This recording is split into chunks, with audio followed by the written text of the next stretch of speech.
In the IT world, we throw around the word incident all the time. Seems pretty simple, right? But what if the way we think about it is actually causing us to miss huge, critical issues? Today, we're going to break down what an ITIL 4 incident really is. And trust me, getting this right is an absolute game changer. So let's kick things off with something we've all felt. The Wi-Fi is just painfully slow. I mean, you're connected, you see the little icon, but everything you try to do just spins. So is that just you having a bad day, something to grumble about? Or is it a full-blown IT incident that needs to be logged and tracked? Well, the answer might surprise you. All right, so to really get to the bottom of this, we've got to go straight to the source. Let's pull up the official definition from the ITIL Thor framework, the one that really drives all of modern service management.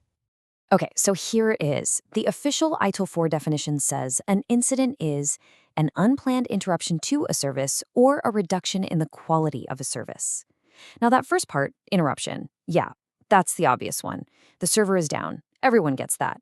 But it's that second part, or a reduction in the quality of a service. That's where the magic really happens. And that little phrase, reduction in the quality, I'm telling you, it's a huge deal. It completely changes the game. We're not just asking, is it on or off anymore? We're asking the real question, is this service actually delivering the value we promised to our users? And that, right there, is the heart of modern IT. So this idea naturally leads us to this really powerful principle for today's IT world. Slow is the new down.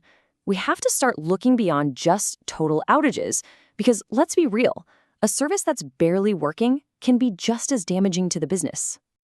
And this chart here just lays it out perfectly. On one side, you have the total interruption. The email server's offline. Simple. Nobody can work. It's an obvious crisis. But then you look at the other side, the reduction in quality. The email is just slow. People can technically work, but man, the frustration, the lost productivity, that stuff adds up, and it is a very real cost to the business. So that slow Wi-Fi we talked about at the beginning, oh yeah, that is 100% an incident. So let's just hammer this point home, right? It does not have to be a total outage. Slow performance is an incident, period. The second we really get that, our entire job changes. We're not just keeping the lights on, we're protecting the actual experience people are having. But wait, there's more. ITIL 4 actually pushes this even further. It takes the definition into this truly proactive space. We're talking about identifying incidents before a single user is even affected. Now, this is where it gets really cool. So the definition also talks about something called a configuration item, or a CI for short. Just think of a CI as any single piece of your IT puzzle, a server, a database, a network switch, you name it.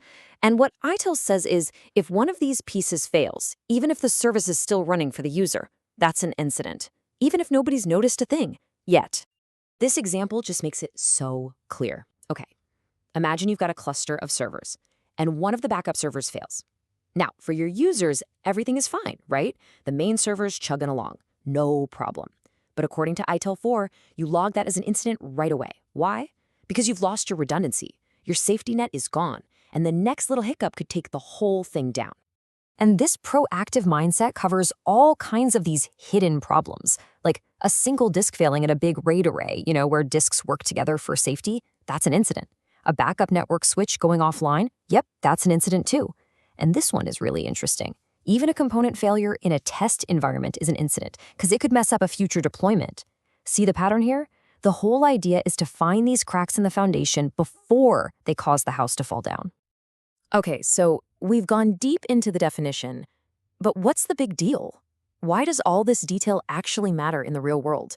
Well, it's because when you adopt this way of thinking, you fundamentally change how your IT team operates. You go from reactive to truly, genuinely proactive. When you use this broader definition, you're not just a firefighter anymore rushing to put out fires. You're more like a fire marshal, preventing them from starting in the first place. You're fixing problems before they hit your users. You're building a more stable system because you're addressing those little underlying weaknesses. And your metrics? They finally start to reflect the true health of your services, not just a simple on-off status. And all of that, of course, leads to the one thing that really matters: way better, more reliable services for everyone. And that really brings us to the final question I want to leave you with. Now that you have this detailed overview, I want you to really think about your own world, your own company. Think about all those little slowdowns, those component failures that didn't bring everything crashing down.